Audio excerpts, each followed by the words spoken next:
कारण ही मुंबईतली मेट्रो आता मुंबई MMR पर्यंत पुढे जाते आहे।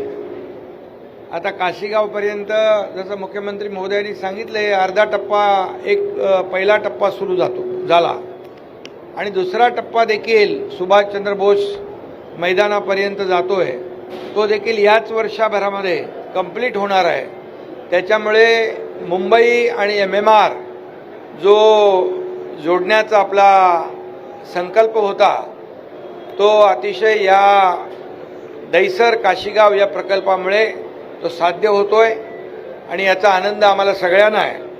त्याचबरोबर इथं ही मेट्रो जी आहे ती मेट्रो दहिसर स्टेशनवरून मेट्रो 2A आणि लाईन 1शी कनेक्टेड आहे।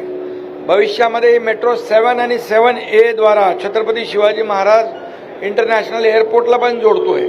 नंतर ही मेट्रो 3ला पण आपण जोडतोय, म्हणजे कुलाब्यापर्यंत जाईल जसं सांगितलं CM साहेबांनी।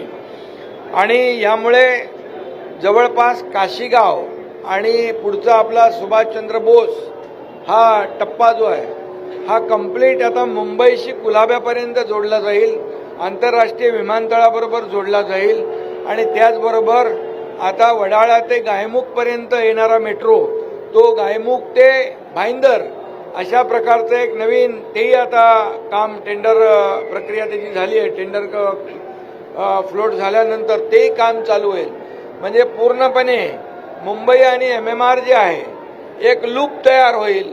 कुठेही माणूस बसला तरी तो मुंबई MMR मध्ये पुढे जाऊ शकतो, तो अगदी कल्याणपर्यंत, नव्या मुंबईपर्यंत, तळोजापर्यंत ही सगळी कनेक्टिव्हिटी जी आहे मुंबई MMRच्या लोकांना मिळणार आहे। आणि आता तर जवळपास 100 किलोमीटर झाला ना आपला, 101.1 किलोमीटरचा झाला आहे। हा पण मला वाटतं दिल्लीपेक्षा मोठा आहे। सेकंड नंबर आपण आहे, पण आपला जो 337 किलोमीटर किंवा त्याच्यापेक्षा थोडा वाढेल, हा जेव्हा मेट्रो नेटवर्क कंप्लीट होईल तो मला वाटलं जगातला आपला नंबर 1चा हा मेट्रो प्रकल्प होईल संपूर्ण जगभरामध्ये, बरोबर आहे।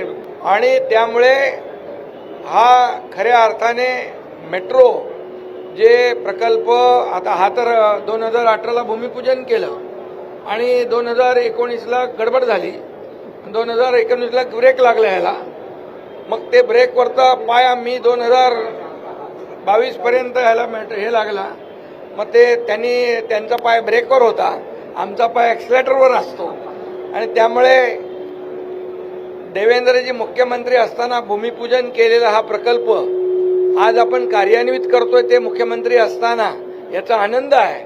पण त्यासाठी मला 2.5 वर्ष मुख्यमंत्री व्हावं लागलं आणि सगळे स्पीड ब्रेकर हटवून टाकले, सगळे अडचणी दूर केल्या। लँड ॲक्विजिशन सारखा मोठा चॅलेंजिंग सगळं काम होतं, पुनर्वसनाचं काम होतं आणि देवेंद्रजी आणि आम्ही मिळून ते पुढं नेलं आणि त्यामुळे आजचा हा आपल्याला मेट्रो प्रकल्प पाहायला मिळतोय।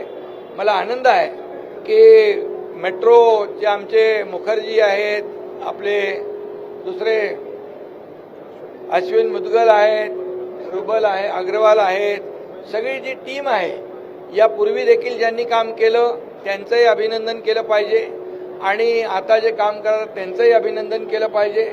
आणि मेट्रो हे काम अतिशय जलद गतीने आपण करतोय, याचं कारण जी वाहतूक जी रस्त्यावरची कमी करण्यासाठी 20 ते 30% वाहनं कमी होतील, पेट्रोलची बचत होईल, प्रदूषण कमी होईल, वेळेची बचत होईल, लोक लवकर ऑफिसला जातील, त्यांची कामाची एफिशियन्सी वाढेल, पुन्हा ते लवकर घरी परततील, आपल्या परिवाराला वेळ देतील।